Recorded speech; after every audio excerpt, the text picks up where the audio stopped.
Page 62. The age of latest smritis, commentaries and digest writers, circa AD 500 to circa AD 1800. The only sphere in which the position of women improved in this age was the one of proprietary rights. Otherwise, she continued to lose all along the line.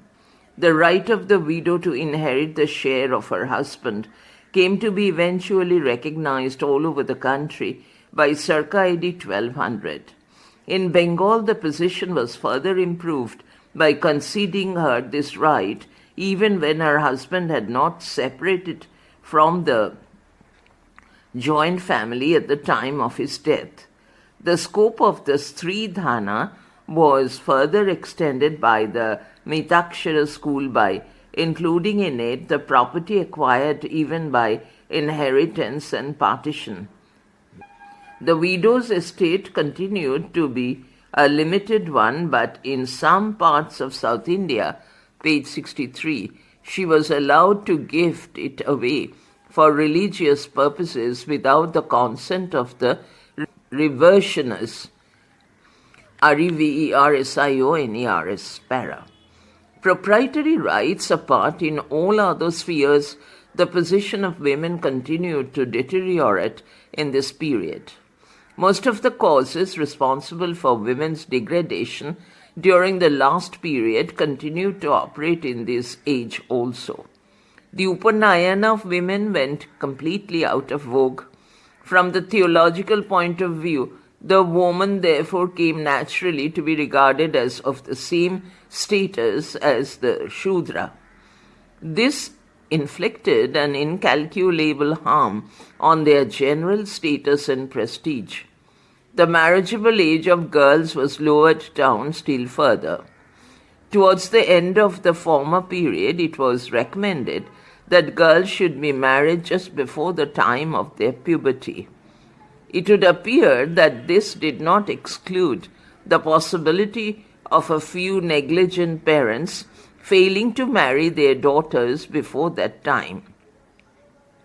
To prevent this possibility, it now came to be declared that a girl becomes mature, bracket, ritu prapta, bracket closes, not when menses appear at the age of 13 or 14, but at the age of 10 or 11, when some preliminary symptoms of impending puberty manifest themselves. The proper age for marriage was therefore 10.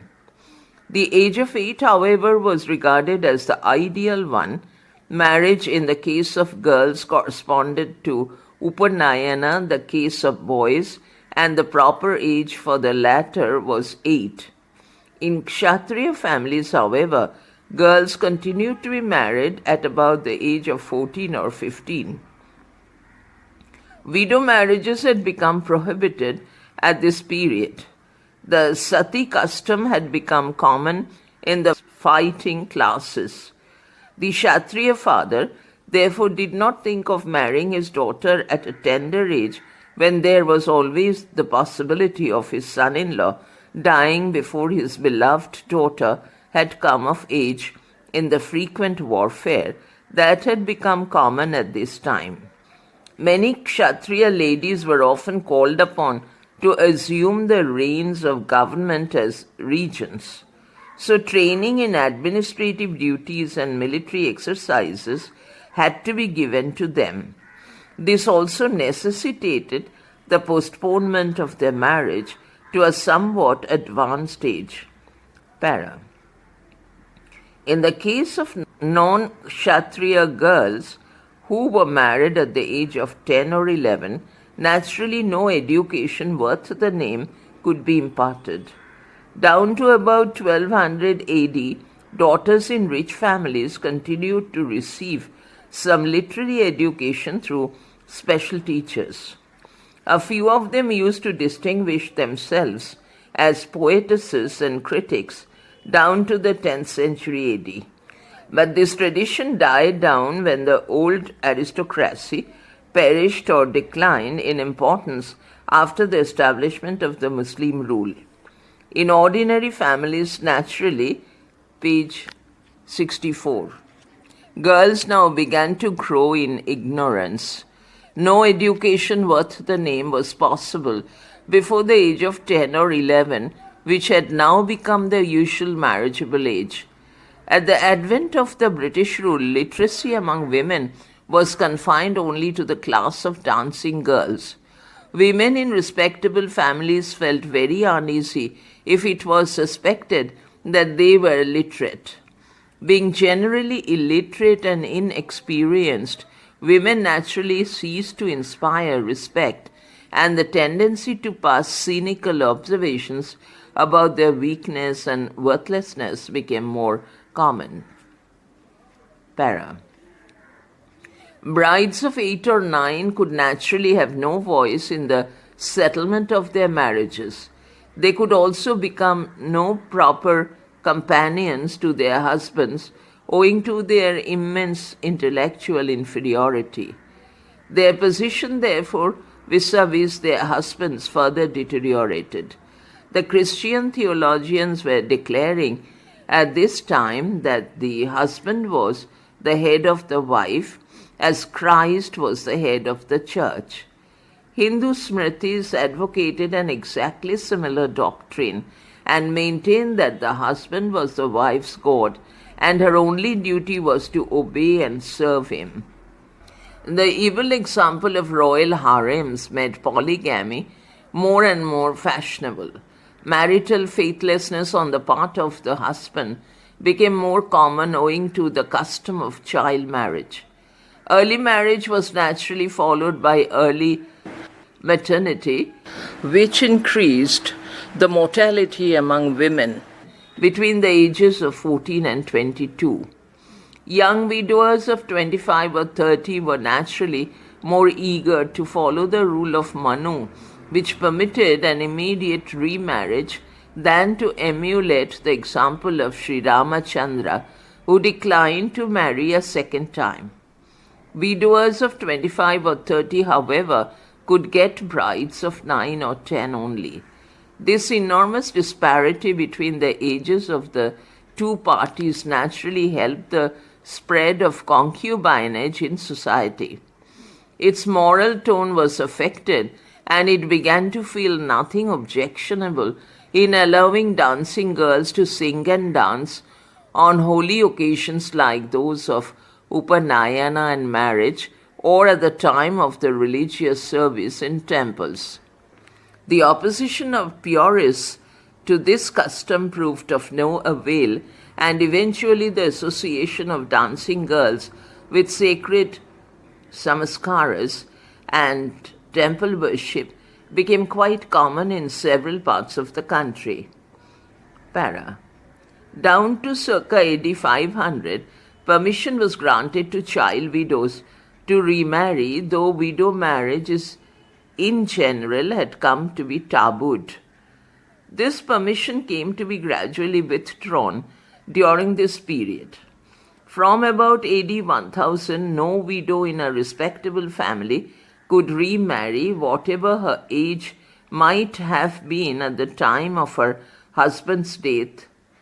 In the beginning, only widows in the higher sections of society suffered from this disability, page 65. But in course of time, it came to be extended to the widows of those lower classes also, which were anxious to be considered respectable. The prohibition of widow remarriage came to be regarded as the most important criterion of the respectability of a class down to the beginning of the present century. The prejudice against widow remarriage was so deep-rooted that the permissive legislation passed in the matter in AD 1856 had no appreciable effect on the situation for more than half a century. Para.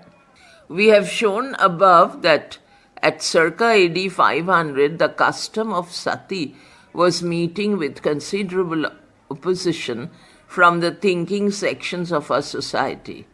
That opposition continued unabated for another 500 years, and the majority of Smritis went on averring the custom amounted to a suicide and could bring no spiritual salvation.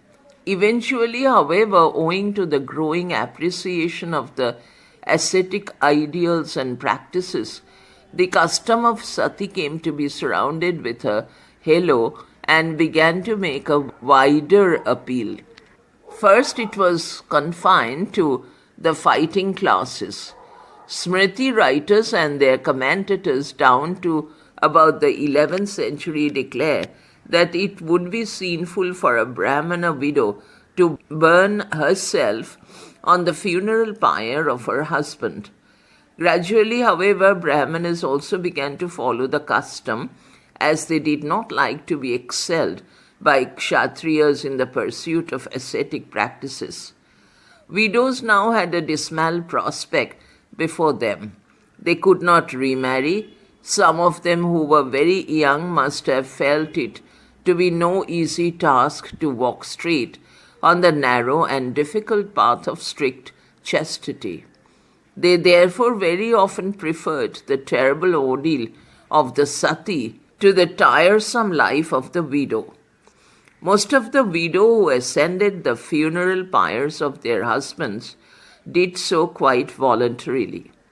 Occasionally, however, an unwilling widow was burnt by her fiendish relatives, who were either afraid that she might eventually misbehave and bring disgrace to the family, or who wanted to appropriate for themselves her share in the family property. The recognition of the right of inheritance was thus not an unmixed blessing to the poor widow. The tonsure of the widow came into vogue by about the 8th century AD. With the disappearance of Buddhism at this time, the prejudice against the custom gradually disappeared, and it was recommended to the widow as a kind of help and protection to her in her ascetic resolve and life.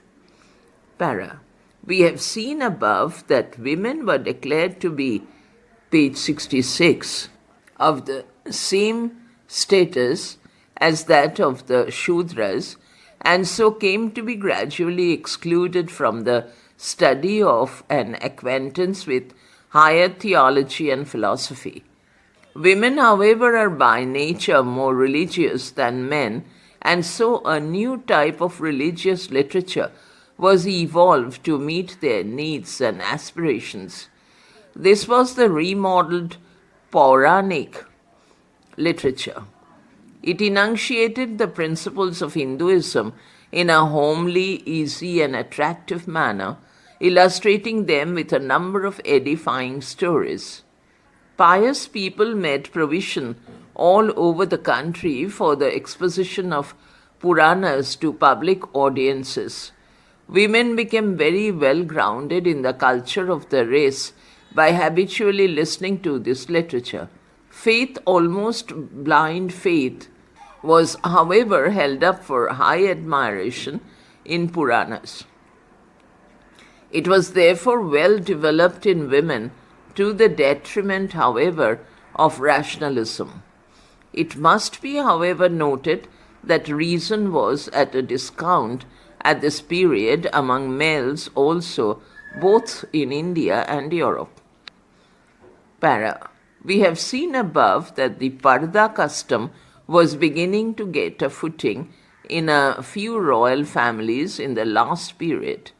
There was, however, a staunch opposition to it down to the 12th century. Many royal ladies used to plainly tell their husbands that they would not stand the nonsense of the parda.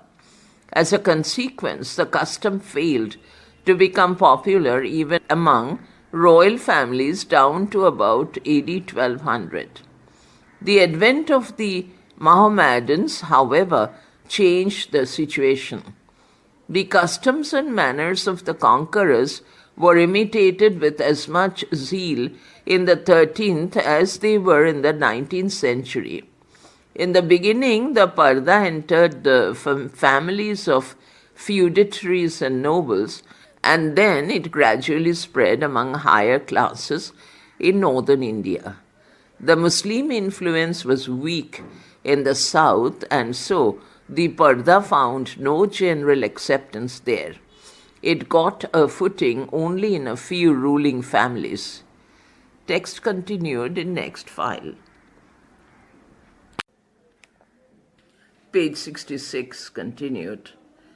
Para.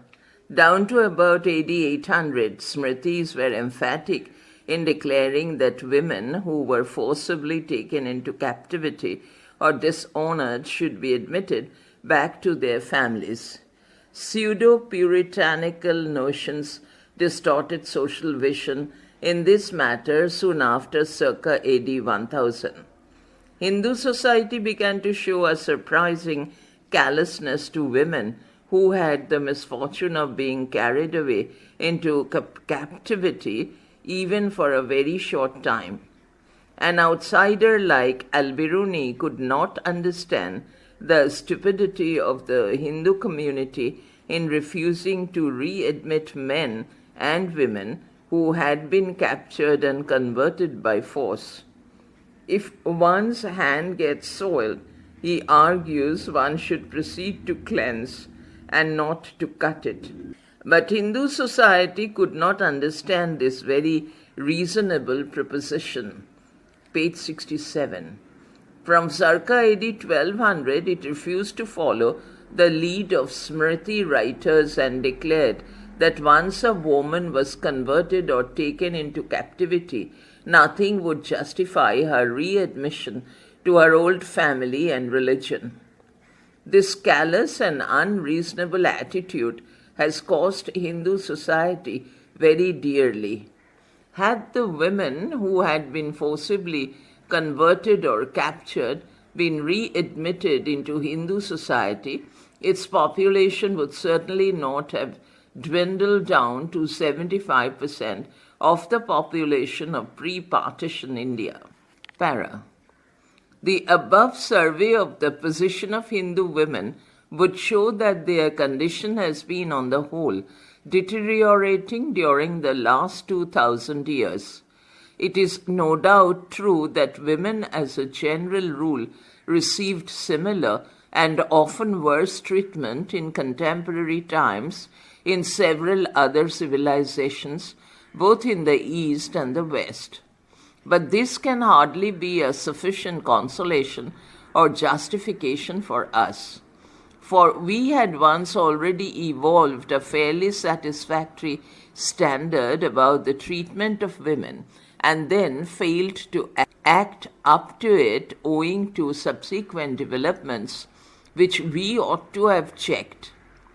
It is true that there was no female education worth the name even in the West down to the middle of the 19th century, but that would not condone its neglect by us, when we had once seen its benefits and advantages. It may be that early marriages might have been common in many countries in ancient and medieval times, but that would not justify the conduct of later Smriti writers in disapproving the earlier custom of post-puberty marriages. It may be that seclusion of women in one form or another was common in several European countries for many centuries, but that would hardly be a sufficient excuse for our resorting to that custom, especially when we were once going on without it. Para. It is also to be pointed out that some of the grievances from which women were suffering during the last 2000 years were either theoretical or common to both men and women.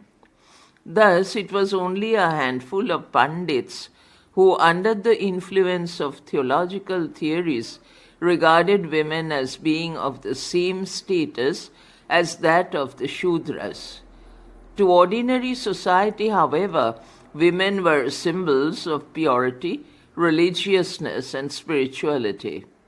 They, and not men, were the custodians of national culture and determined the details of religious rituals and ceremonies more authoritatively than the professional priest.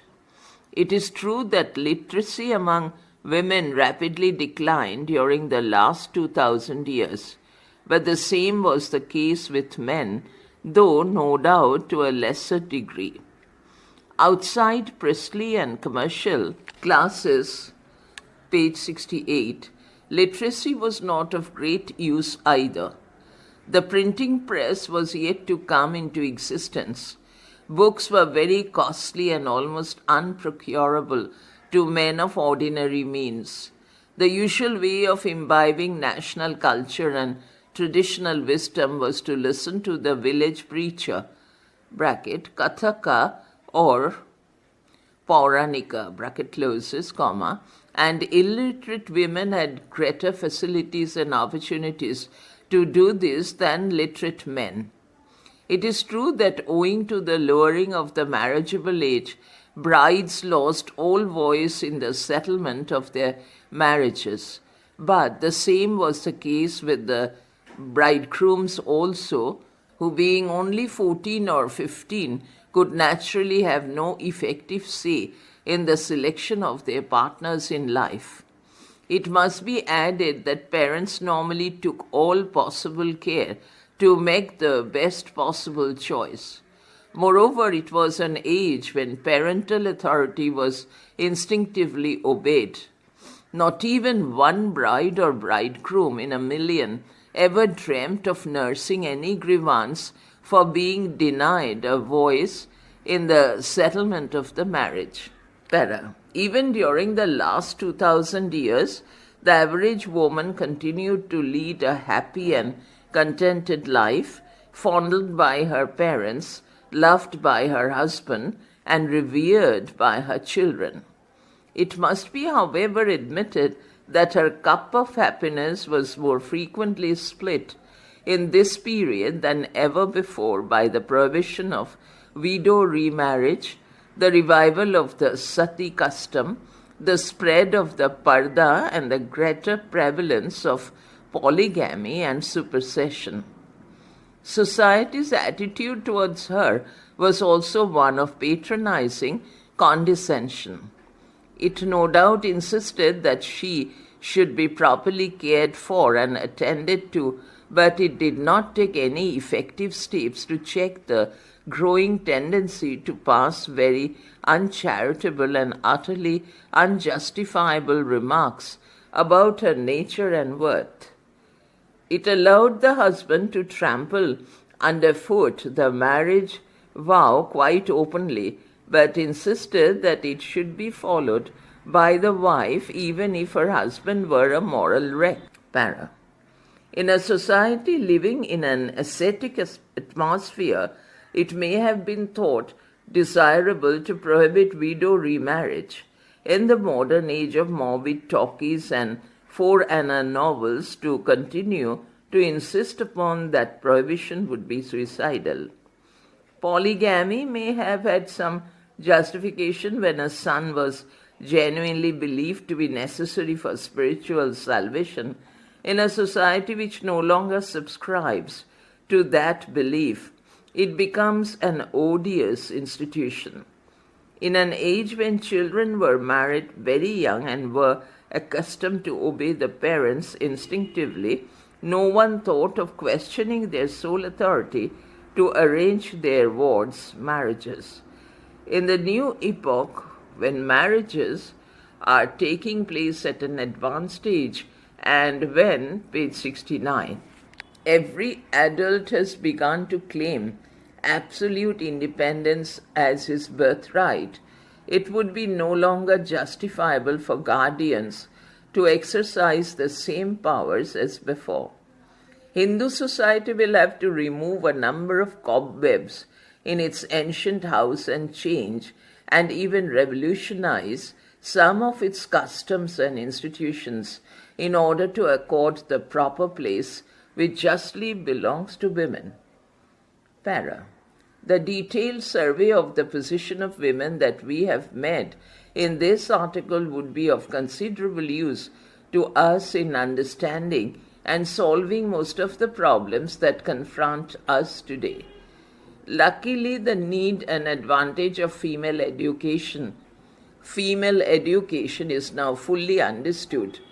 Society has now taken to it seriously in towns and cities, and rural areas will follow suit in course of time. As the standard of living of our population and the resources of the union and state governments improve. As far as the nature of female education is concerned, it should be a course specially intended for women, calculated to promote a harmonious development of their reason and emotion, enabling them at the same time to become earning members of the family, either as part-time or whole-time workers in case of need. Para. When girls of 17 or 18, equipped with proper education, enter matrimony, they cannot but be treated with instinctive respect and consideration by all the society around. Family responsibility and not inherent incapacity would be the normal cause of their not being earning members of their families. They would therefore receive the same respect that is instinctively given to the breadwinner. Their practical attainments would add to the beauty of their households, lead to economy in its expenditure, and promote sounder education of the children of the family. This would surely ensure for them an equality of status with their husbands in all cultured families. Para. In the sphere of marriage and marital relations, some reforms are necessary very urgently. Para.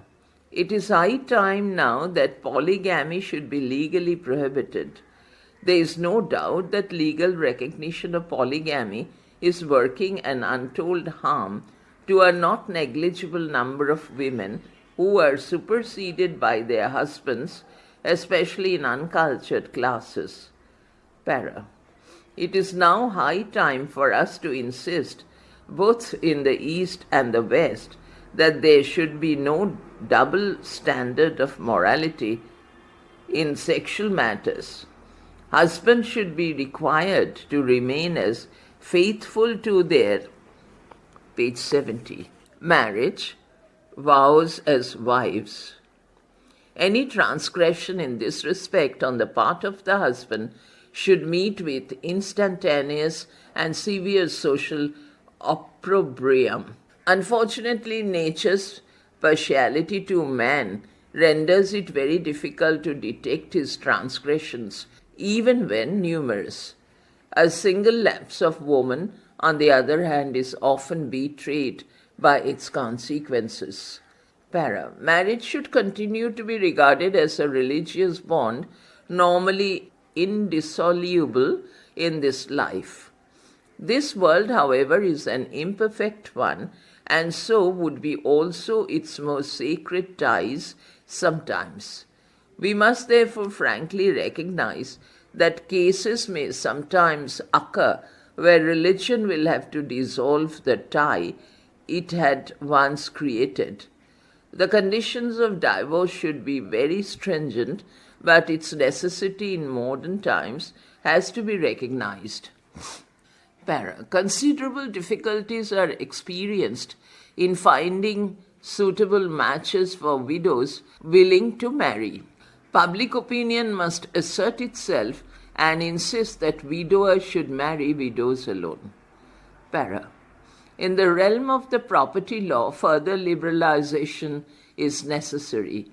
We hold that a daughter who is unmarried at the time of the opening of the inheritance should get a share equal to half that of her brother, inclusive of the amount spent on her education. This share should not be required to be surrendered at the time of her marriage. It should be regarded as equivalent to the marriage portion of the daughter. Para.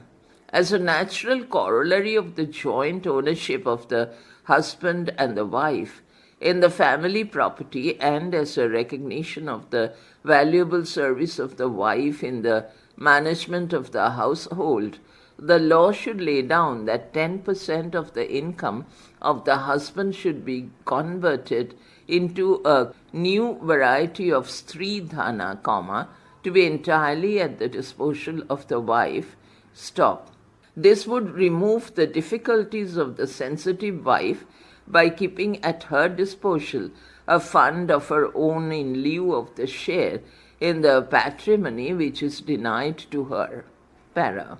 A deed of transfer of immovable property should require the joint consent and signatures of the husband and the wife. Para. Women have already obtained political rights and privileges more or less co-extensive with those of men. They will figure more prominently in public life when there is a wider spread of education and a further improvement in the economic condition of society. Para. The few changes that are suggested above are not in any way against the spirit of our culture. Page 71 notes 1. Manu, Roman 3, 14, 16. 2. Dvijasya Shudra Bharya Tu Dharmarthana Kvachit Bhavet Ratyartham Eva Sa Tasya Ragandhasya Prakirtita /Vishnu, ch 26. Krishna Varna Ya Nama Ramayanaiva Rama Naiva Na Dharmaya. V.D.S. Roman 18, 17. 3. Ritava Bahavaste Vai Gata Vyartha Suchishvite / Sarthakam Sampratam Hyetanna Cha Papatmasi Le Anaghe / capital I, 95-65. Number 4. Garga Samhita Yuga Purana, Roman 55, 54, 84. Number 5. Roman capital 2, capital 1. 6. A.D.S. Roman capital 2, 9, 9, B.D.S. Roman capital 2, 6, 20. 7. Roman capital 12, 10, 20. 8. Nahamya Samnayaja Syat, capital B.D.S. Roman capital 2, Roman capital 1, 20. Nakama Samnya Jojya Syat Putra Kamanatu Yojayet.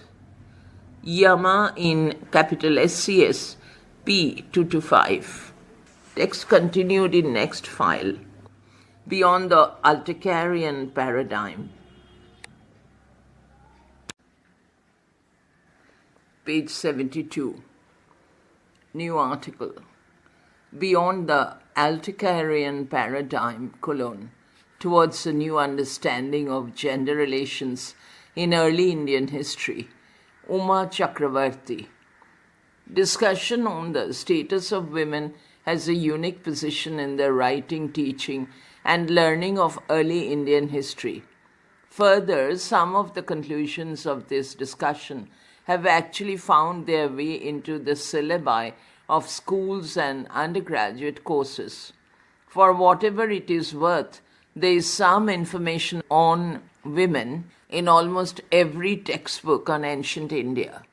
This kind of information does not occur in any other course of history, since there has been no tradition of a separate discussion on the status of women. The uniqueness of the situation made its point while I was correcting examination papers some times ago. A question on the main features of later Vedic civilization resulted in a spate of answers dealing with the position of women. It was clear that to most students, one of the important indices of a civilization was the position that women occupied in it. This general understanding is based on an informal debate that took over 150 years to crystallize and percolate down to a large number of people among the upper classes in India. Para.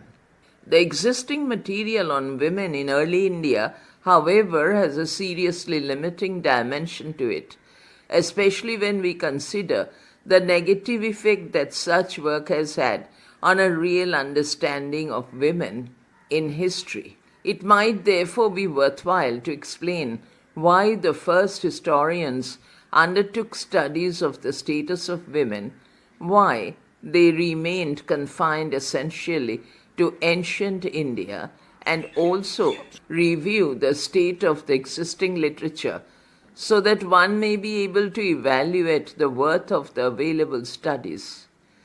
This will in turn help us outline the kind of work that needs to be done in the future.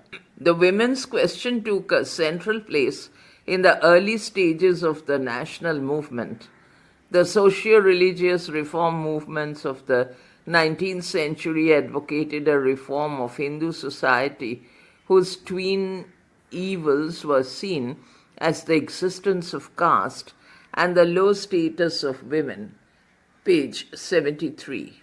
All the major reformers of the time attacked the practice of sati, child marriage and enforced widowhood, and this was a common platform, whether the reformers belonged to the Brahma Samaj in Bengal, the Prarthana Samaj in Maharashtra, or the Arya Samaj in northern India.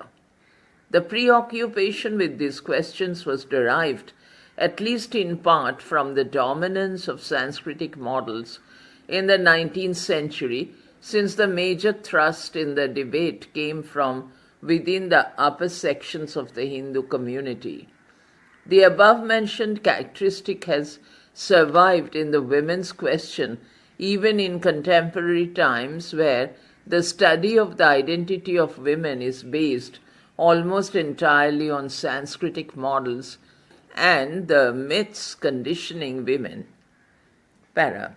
Another feature which has significant consequences for the general debate on the status of women is that both the proponents of the reform as well as the opponents of the reform looked back to the ancient texts as the source from which both groups took their positions and invoked the sanctions of the Shastras in putting forward their arguments.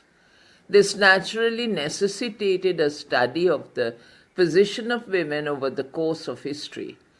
The deciding factor in the debate between the liberals or progressives and the conservatives was the relative antiquity of the source from which they were quoting. The older the source, the more authentic and authoritative it was considered. Raja Ram Mohan Roy, Ishwar Chandra Vidyasagar, and R.G. Bhandarkar all quoted copiously from the Sanskrit sources in order to attack the conservatives. There is thus a direct correlation between the concerns of the Brahma Samaj, Arya Samaj, and the Prarthana Samaj and the writings on the position of women in Hindu civilization. Para. Since the traditional work on the status of women in India exists entirely within the context of Hinduism, it is heavily preoccupied with religious and legal questions such as the right to widow remarriage, the existence of the institution of niyoga, the right to property for women, the origin and development of the institution of Sridhana, the right of the childless widow to adopt, and so on.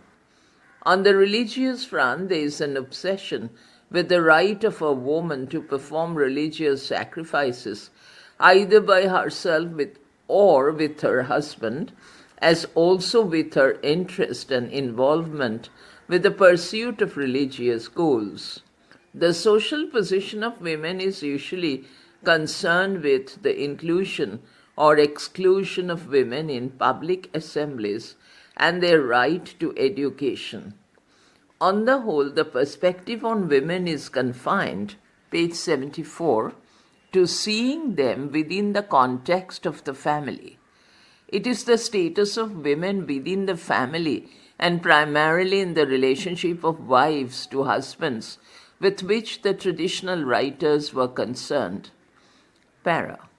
Another feature of the traditional writing on the position of women is that they were based entirely on Brahminical sources.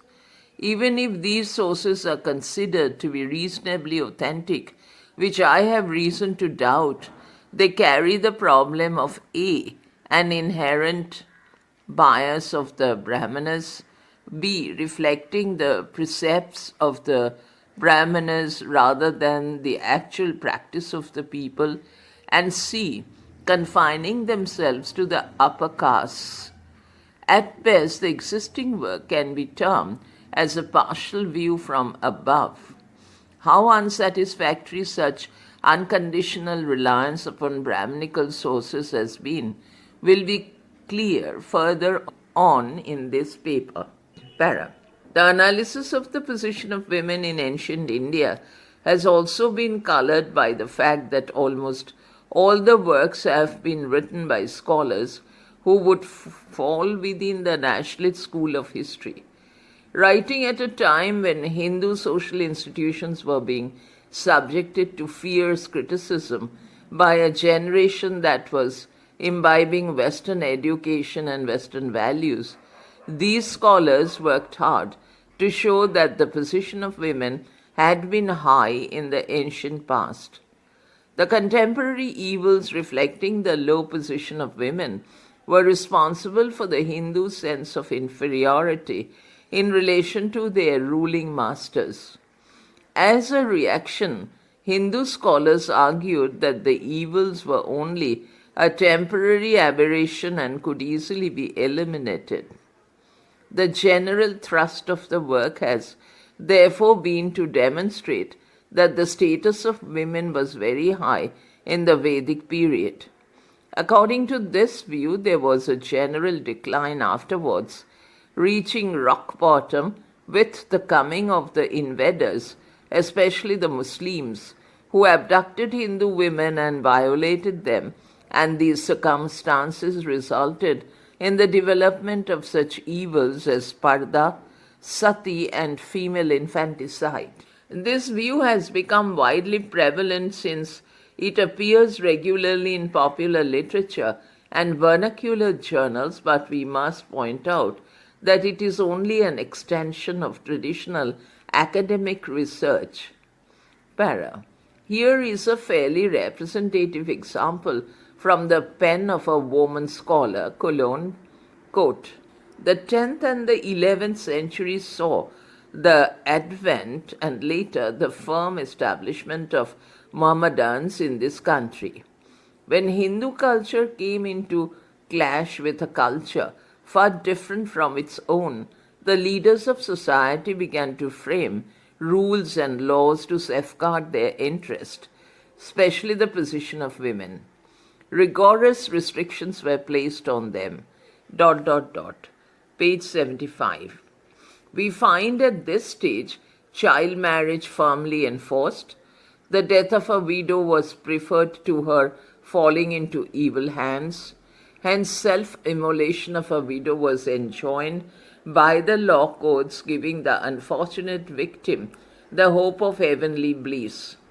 Such and several other customs were introduced which curbed the freedom of women to a very large extent. This was done perhaps to save her from the foreigners and to preserve the purity of the race." Stop unquote, footnote 1. Page 80, notes, footnote 1, Shakuntala Rao Shastri, Women in the Sacred Laws, Bombay, Bharatiya Vidya Bhavan, 1970, second edition, pages 172 to 3, 189. Back to text. Para. Similarly, R.C. Dutt, the well-known nationalist historian and the first to present a coherent account of ancient Indian civilization and of women, writes, quote, absolute seclusion and restraint, bracket, of women, bracket closes, were not Hindu customs, stop. They were unknown in India till Mohammedan times, ... No ancient nation held their women in higher honor than the Hindus. Stop, unquote, footnote 2. 2. R.C. Dutt, A History of Civilization in Ancient India, Delhi, Vishal Publishers, 1972, reprint, pp. 168-9. Back to text. Such a sweeping view is untenable if one looks at the past without the tinted spectacles of the present.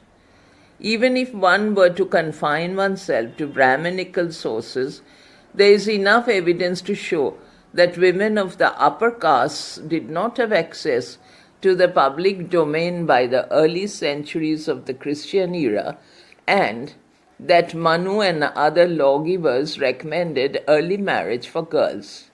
Sati itself was associated with women of the ruling classes, as is evident from the 7th century account of Harsha's early career. The structure of institutions that ensured the subordination of women was complete in all essentials long before the Muslims as a religious community had come into being. The Muslim bogi was a convenient peg to explain the origin of all oppressive practices. It was particularly convenient for those who did not wish to see the structural framework of institutions that governed gender relations in early India, mainly because it was the same framework that governed women even in contemporary society. The term, quote, patriarchy, unquote, was hardly used, and even when it did stray into an occasional historian's writing, it was a neutral term, completely divested of the power factor inherent in it. Successfully depoliticized, thus it lost its real import. Para. The cultural encounter between England and India in the 19th century, which was the context for the emergence of nationalist historiography, shaped the focus and the thrust of writing on women in early India. The injury to the Hindu sense of superiority resulting from the unfavorable comparison between Hindu women and Western women, which was common throughout the cultural encounter, was so marked that it led frequently to an inversion of the Vincent Smith syndrome. Vincent Smith's position was, page 76, a general contempt for everything Indian. If he was faced with visual and incontrovertible proof of something worthwhile in Indian culture, he would immediately attribute it to Greek influence. Historians writing on the position of women in ancient India reversed the argument by invariably trying to point out that nowhere else in the ancient world were women held in such high regard as in the India of 3,000 years ago. They especially reveled in comparison with Greece and Rome, as in the passage below. Quote. The historian of India, who has studied the literature of the ancient Hindus, will have no hesitation in asserting that never in the most polished days of Greece and Rome were women held in such high regard in those countries as in India 3,000 years ago. Stop, unquote, footnote 3. Footnote 3, Ibid, page 171. Text. Para. Similarly, Altica surveys the condition of women in ancient Greece, Rome, and Palestine, and then reiterates that the position which women occupied at the dawn of civilization during the Vedic age was much better. Footnote 4. Page 81, footnote 4. A. is Altekar, The Position of Women in Hindu Civilization, Delhi, Motilal Banarsi Das, 1987 reprint, page 337. Text. Continued in next file. Page 76. Uma Chakravarti continued. Para. The need of the nationalist historians to resurrect examples of the lost glory of Indian womanhood has led to a selective focus on certain aspects of the ancient texts. This has often resulted in a sanitized interpretation of events, best illustrated by the nationalist rendering of the Gargi Yajnavalkya debate, the most celebrated example of women's learning. The highlight of the account in Shakuntala Rao Shastri's book is the way the debate concludes. Gargi's questions to Yajnavalkya have by this time become more subtle and pointed. Yajnavalkya, however, clearly has no intention of allowing Gargi to win the prize of 1,000 cows.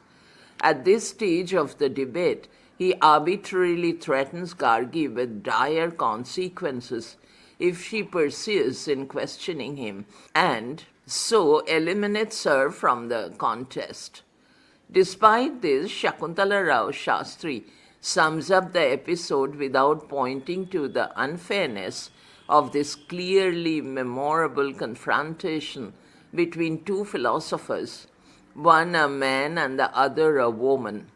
Instead, she blithely states, quote, the persistent and obstinate inquiry of a woman brought forth the finest definition of the supreme reality. Stop. The motive of Gargi's inquiry was not to test Yajnavalkya, but to learn from him, bracket, italics mine, bracket closes, about the nature of Brahman. Stop, unquote. Footnote 5. Footnote 5, opposite, page 95. Back to text, para.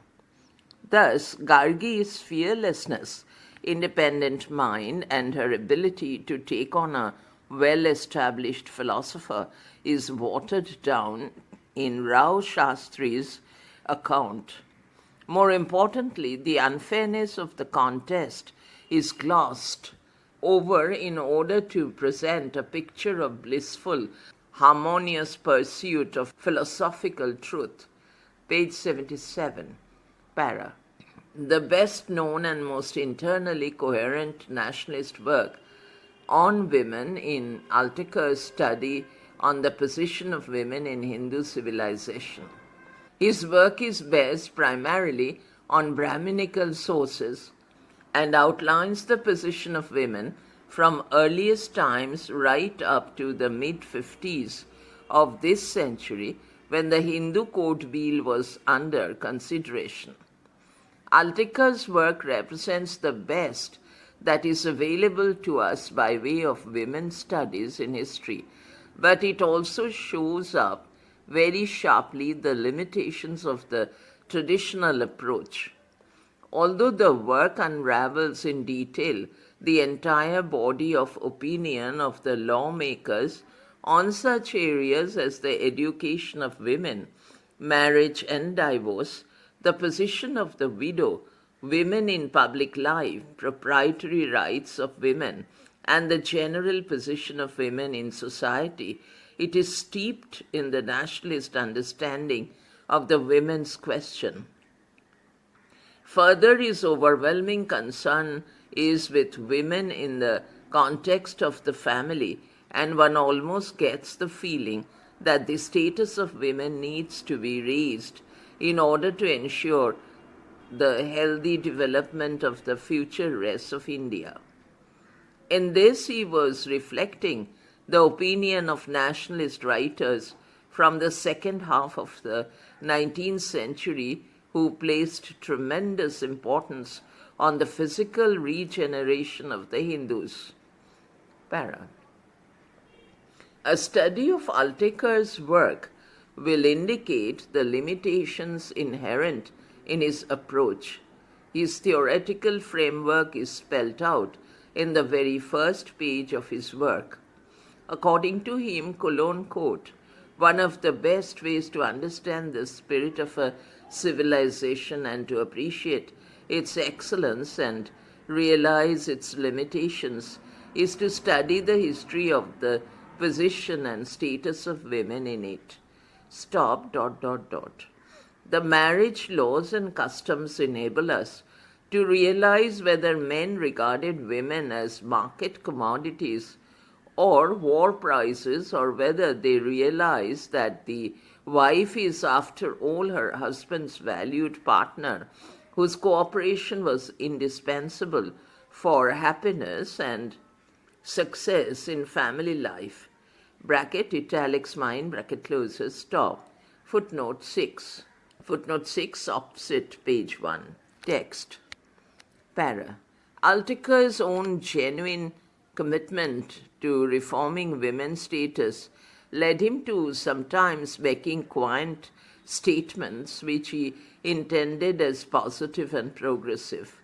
Thus he suggests that although, quote, women have low fighting value, they have potential military value, By giving birth to sons, they contribute indirectly to the fighting strength and efficiency of their community. Unquote. Footnote 7. Footnote 7, Ibid, page 3. Text. Para. Further, Altekar's program for women, despite his apparent liberality and sympathy for them, was to view women primarily, page 78, as stock breeders of a strong race. This view is particularly noticeable in his suggestion about women's education. In Altekar's program of reform, women were to be educated enough, but in doing so, one had to ensure that no undue strain was placed upon them. He expressed his fears thus, quote, as things stand today, girls have to pass the same examinations as boys and to learn housekeeping at home as well, all the while having less physical strength than their brothers. This certainly puts too much strain upon them and is injurious to the future well-being of the race. Bracket, italics mine, bracket closes, footnote 8. Footnote 8, Ibid, page 28. Text. Establishing the high status of women was the means by which, quote, Hindu, unquote, civilization could be vindicated. This was the finished version of the nationalist answer to James Mill's denigration of Hindu civilization, published a century ago. The locus of the barbarity of Hindu civilization in James Mill's work, bracket, A History of British India, bracket closes, had lain in the abject condition of Hindu women. By reversing the picture, Altekar was attempting to lay Mill's ghost aside. But it was easier to provide a general picture than to deal with a variety of customs oppressing women that still obtained in the early 20th century. Altekar was thus forced to provide explanations for existing biases against women. For example, he attempts to explain the Hindu preference for a son over a daughter by advancing a psychological argument, as in the passage below, quote, if a cruel fate inflicted widowhood upon the daughter, the calamity would break the parent's heart, Remarriage being no longer possible, parents had to see the heart-rending pain of seeing their daughter vesting herself in interminable widowhood, Parents had often to pass through the terrible ordeal of seeing their daughters burning themselves alive on the funeral pyre of their husbands. Stop. To become a daughter's parent thus became a source of endless worry and misery. Stop. As a natural consequence, passages about the undesirability of the birth of daughter become more numerous. Stop unquote, footnote 9. Footnote 9, Ibid, page 5. Altecker is particularly weak in his attempts at relating the status of women at a given point of time with social organization as a whole. Thus, early Vedic society, which did not as yet have noticeable concentration of power or a well-developed institution of kingship, is the context for Altecker's unnecessary explanation for the absence of queens. Since Altecker is convinced about the high status of women in the Vedic period, he feels he has to account for why we do not hear of women as queens. Thus, he is constrained to suggest that, page 79, quote, Aryans were generally establishing their rule in a foreign country surrounded on all sides by an indigenous hostile population that considerably outnumbered them. Stop.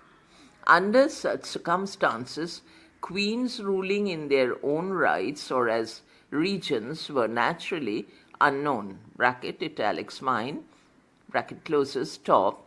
Footnote 10. Footnote 10, Ibid, page 339. Text.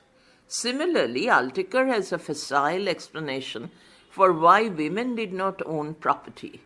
According to him, quote, landed property could be owned only by one who had the power to defend it against actual or potential rivals and enemies. Stop. Women were obviously unable to do this and so could hold no property. Stop unquote, footnote 11. Footnote 11, Ibid. Text.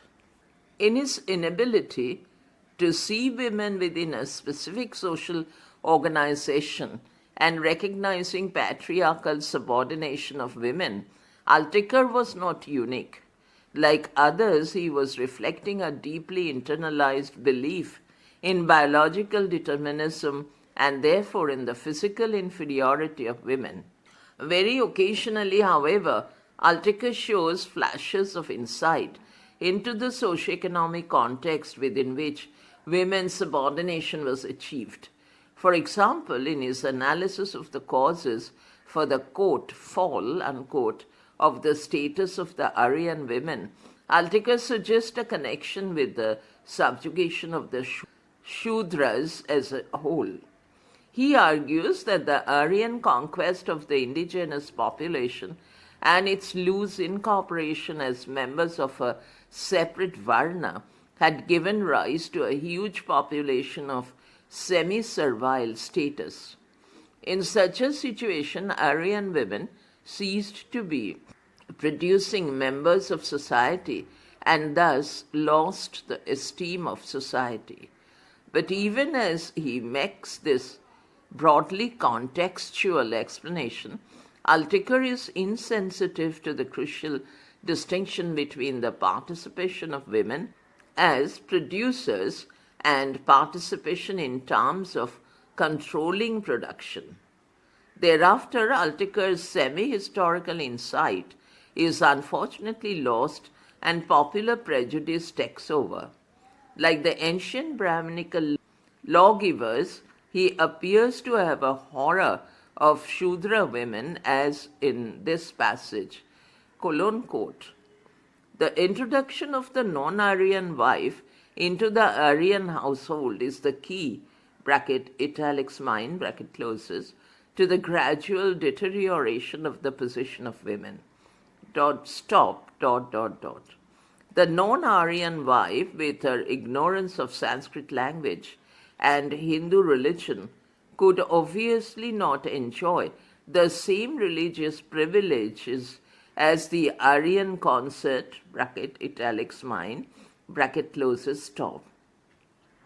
Association with her must have tended to affect the purity of speech of the Aryan co-wife as well, stop, This must have naturally led to grave mistakes and anomalies in the performance of the ritual, which must have shocked the orthodox priests, stop, Eventually it was felt that the object could be gained by declaring the whole class of women to be ineligible for Vedic studies and religious duties. Stop, unquote, footnote 12. Footnote 12, Ibid, page 345. Text, page 80, para. The facile argument was, in Alteker's view, the key factor in the decline of the status of women. Alteker is completely obtuse to other historical explanations. The possibility that the Shudra woman, whom he regards as a threat, could have contributed to a more dynamic and active kind of womanhood for Hindu society would not even occur to Alteker because his focus is on Aryan women, bracket, regarded then as the progenitors of the upper caste women of Hindu society, bracket closes, and in his racist view, Shudra women counted for nothing. The most important consequence of Alteker's limited repertoire of biological and psychological explanations was that the logic of the distorted social relations between men and women is completely obscured. The kind of explanations offered by Alteker might appear to be astoundingly trivial to us today, but it is important to remember that by and large nationalist historians were content to restrict historical explanations to cultural factors while writing about ancient India. This was in contrast to their focus on economic and social factors while discussing British rule in India. Para.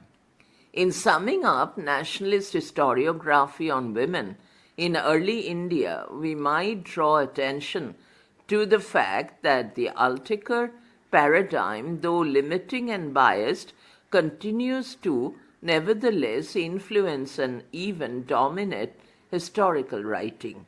In essence, what emerges from the mass of detail he accumulated is the construction of a picture of the idyllic condition of women in the Vedic age.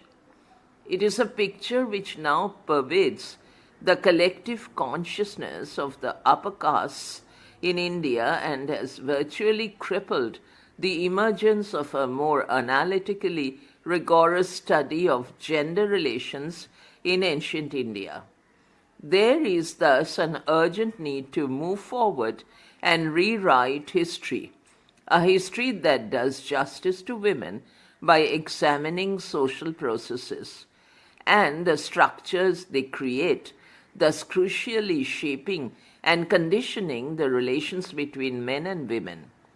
Just as Alteker displaced Mill in his work, it is time we realize that despite Alteker's substantial contribution, we must lay his ghost aside and begin afresh. Chapter closes here. Text continued in page 82. Next article, Women under Primitive Buddhism, Lay Women and Alms Women, ALMSWOMEN, I.B. Hona.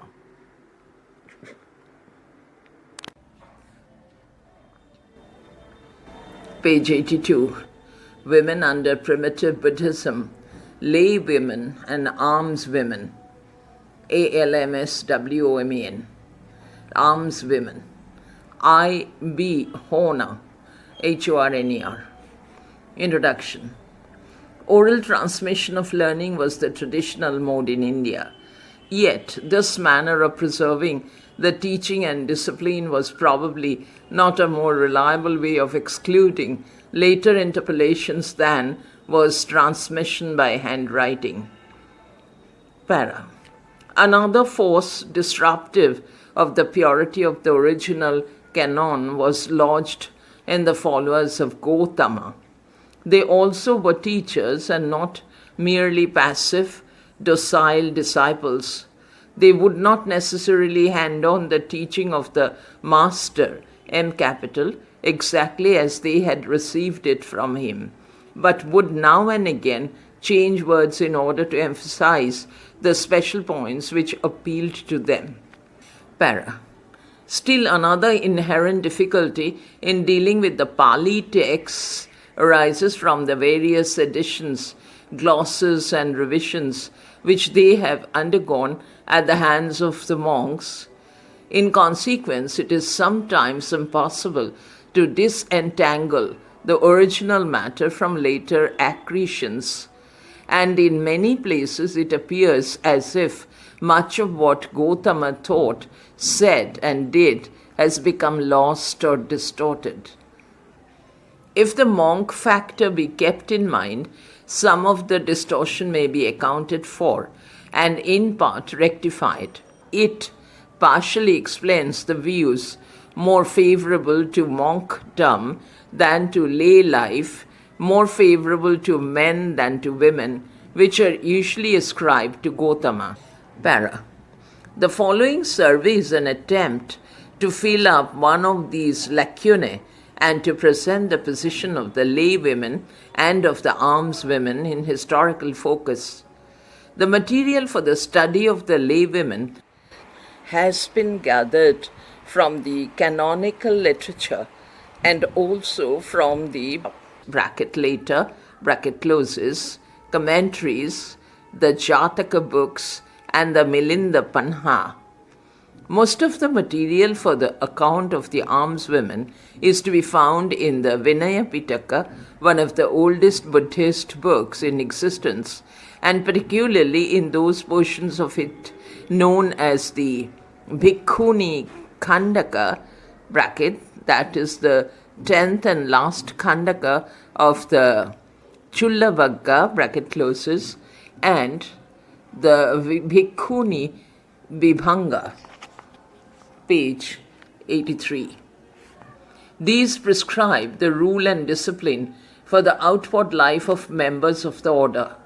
The collection of verses known as the Therigatha and the commentaries on them are important sources for the spiritual experiences of some of the alms women. They also throw light on various contemporary social conditions. Other references to alms women, scattered throughout Pali literature, have also contributed to the present account. Para. No history of the order of alms women has ever been written. It is impossible to reconstruct it with strict historical accuracy at this distance of time, because not merely is some of the material probably biased, but also because some is almost certainly lacking, not having been recorded. It was most likely thought to be not sufficiently important. Had writing been in vogue during the lifetime of Gautama, it is fairly safe to assume that references to the alms women would not have been so scanty, and that the purely monkish outlook and business would not have been so predominant as the texts which have come down to us indicate. Further, had records and chronicles been written down at the time by the alms women themselves, we might have expected a wealth of details throwing light on their daily life and habits. Para. In spite of the difficulties presented by the revised and incomplete character of the texts, I hope that the following pages may justify my belief that the life of women as nuns so long ago as the 6th century BC is worthy of more than the passing attention which, with a few notable exceptions, footnote 1, is the most that it has ever been accorded in any treatises on Buddhism. Footnote 1, page 106, notes 1. Outstanding among these are Mrs. Rice David's translation of the Therigatha Psalms of the Sisters, London, P.T.S. 1909, prefaced by an illuminating introduction, and the late Miss Julius Van Goors, Gwr', Die, D-I-E, Buddhistische Nun, Leiden, 1915. Back to text. Para. The approximation to equality of women with men indicates the amount done by Buddhism for women. On the other hand, an unprejudiced reading of the Pali classics throws into high relief the amount done by women as props and stays of the religion. Para. The way to the solidarity of this support and loyalty may have been pointed by the teacher, T capital, himself. I hope to show that he did not, as is usually said of him, grudge women their entry into the order, but that his compassion for the many folk, M-A-N-Y many -F-O-L-K folk, included from the beginning women as well as men and animals. He saw the potentially good, the potentially spiritual in them as clearly as he saw it in men. Section. The lay women. In the pre-Buddhist days, the status of women in India was on the whole low and without honor. A daughter was nothing but a source, page 84, of anxiety to her parents, for it was a disgrace to them, and inauspicious as well, if they could not marry her. Yet, if they could, they were often nearly ruined by their lavish expenditure on the wedding festivities. Nor was she of any ceremonial benefit to her father, for she was powerless to participate in his funeral rites. And in cases where these had not already been ensured by the birth of a son, distress at the birth of a daughter was almost unmitigated. Para. Since performance of the funeral rites was thought to be essential to a man's future happiness, he usually married chiefly in order to gain this end. Hence he regarded his wife simply as a childbearer, and except when she took part in certain sacrifices and was of importance as the wife of the sacrificer, her life was spent in complete subservience to her husband and his parents. She was allowed little authority at home and no part in public activities. If widowed, she became the possession of her father again or of her son, and relapsed into personal insignificance, though as a mother of son she was an exception, for as such she occupied a unique position which was due to the respect that she then commanded. Para. During the Buddhist epoch there was a change. Women came to enjoy more equality and greater respect and authority than ever hitherto accorded them. Although their activities were confined within certain spheres, principally the domestic, social, and religious, their position in general began to improve. The exclusive supremacy of man began to give way before the increasing emancipation of woman. This movement, if a development so nearly unorganized, unvoiced, and unled, may be called a movement, was fostered and accelerated by the innate intelligence of the women themselves, until it was acknowledged that they were what they were silently claiming to be: responsible, rational creatures with intelligence and will. It was impossible for the men, steeped as they were in the Buddhist teaching, not to respond to the constant proofs in daily life of the women's powers of devotion, self sacrifice, courage, and endurance. They ceased to regard women as approximating in degree more nearly to the animals than to themselves, and on the contrary became more acutely aware of the resemblances between men and women. The Buddha gave the Dhamma to both. He also gave talks to the householders and their wives. Footnote 2. Footnote 2, capital E dot small g dot ANG, comma, Roman small 2I, comma, 57. Added to this, the women set fine examples in conduct and intelligence. The men, for their part, appreciated the Dhamma and acquiesced, though tardily, in the widening of the field of women's activities. Thus, amid many currents, intricate but potent, the tide turned. Page 85.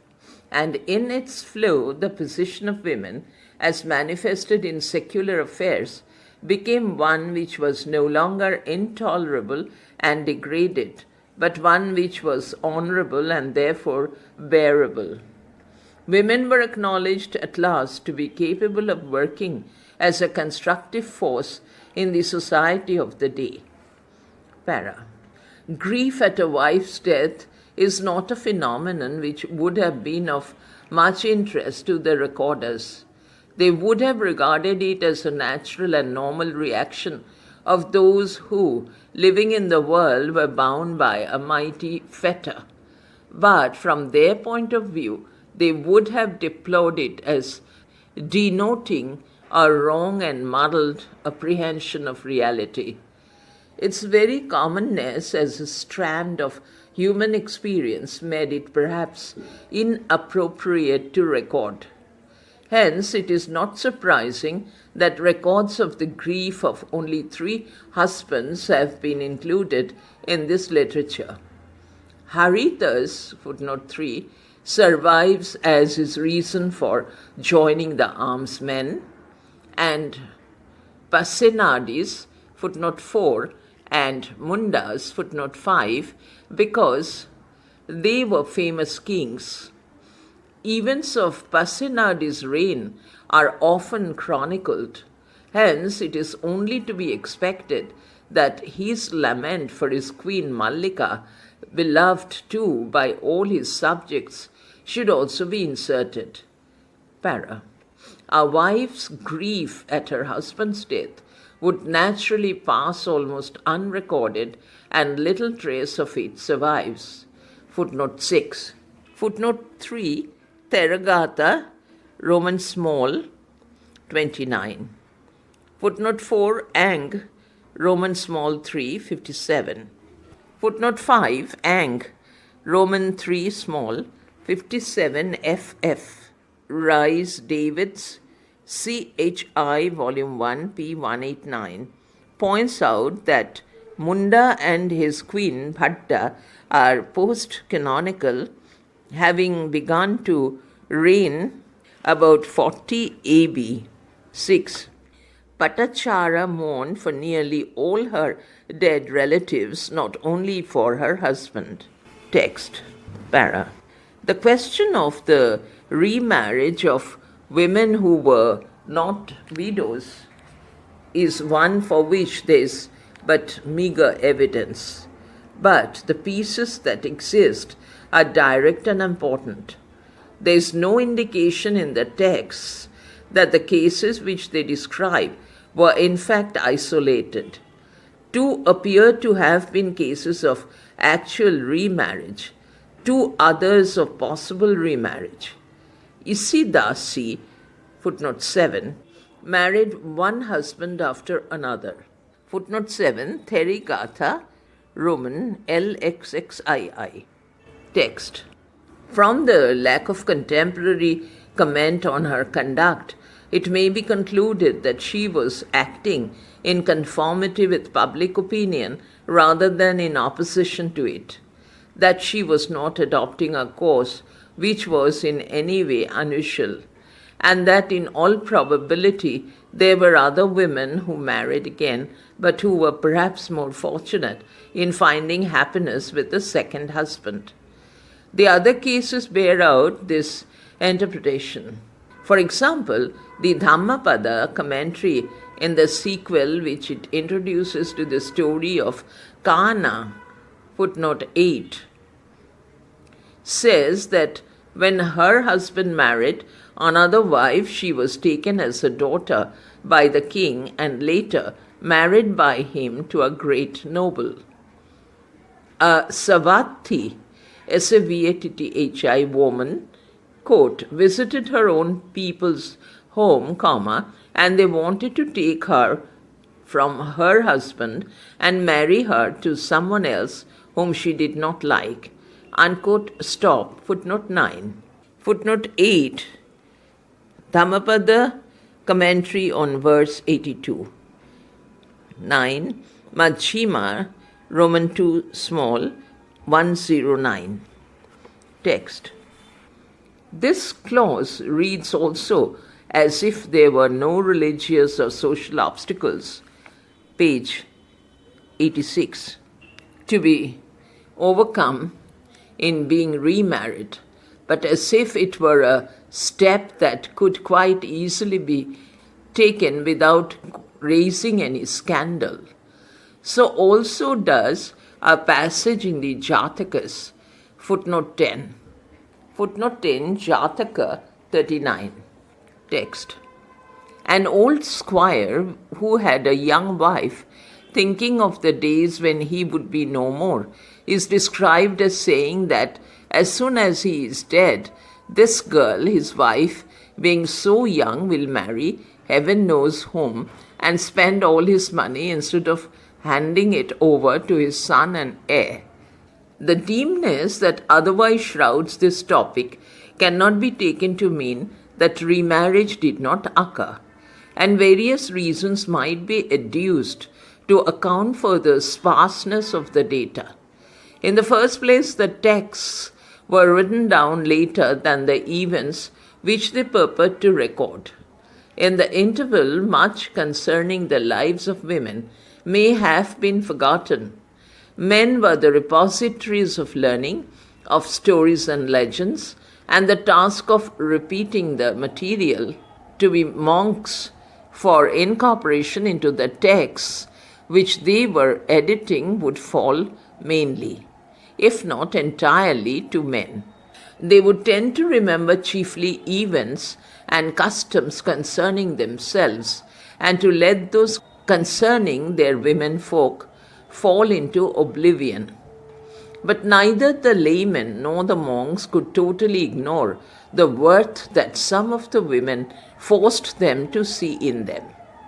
Para. Secondly, the monks, in selecting their material, would tend to suppress as unimportant and uninteresting, and possibly also as unedifying, many of the details handed on to them concerning the rules and regulations governing a woman's life. Para. Hence, the mention of these 4 references to remarriage, but of no more than 4, suggests that in all probability the texts are the outcome of monkish elimination.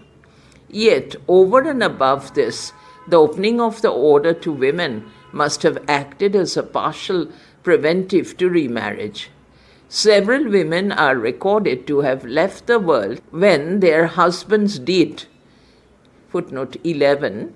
But even the strongly religious temperaments of the East, E capital, could not have impelled all virtual widows into the other. And it does not seem impossible that some should have found relief from their loneliness and burden of responsibilities in remarriage. Footnote 11. E.g. Therigatha, Roman 12. Text continued in next file. The woman worker.